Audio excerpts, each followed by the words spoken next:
26-এ যখন সারা বাংলা বলছে, 26-এ পূর্ব মেদিনীপুরও বলবে বিজেপি টাটা, বিজেপি টাটা, অর্থাৎ বিজেপি একটা আসনও আর পাবে না। দেখুন, উচ্ছেদ কোথাও হয়নি। নো হকার উচ্ছেদ করেছে। হকারদের রেস্ট্রিক্টেড করা হয়েছে 1/3 অফ দি ফুটপাথ। আর illegal encroachment of government land, এটা আমরা আটকাবই, কারণ গভর্নমেন্ট ল্যান্ড মানে মানুষের এটা সম্পদ। মানুষের সম্পদ কারোর পার্সোনাল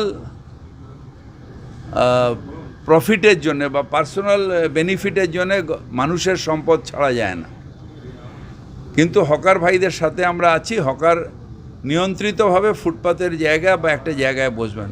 কেউ বা ওখানে ফুটপাতের ওপরে বা গভর্নমেন্ট ল্যান্ডের ওপরে কেউ স্ট্রাকচার করে দেবে, কেউ পাঁচিল তুলে দেবে, কেউ শাটার বসিয়ে দেবে,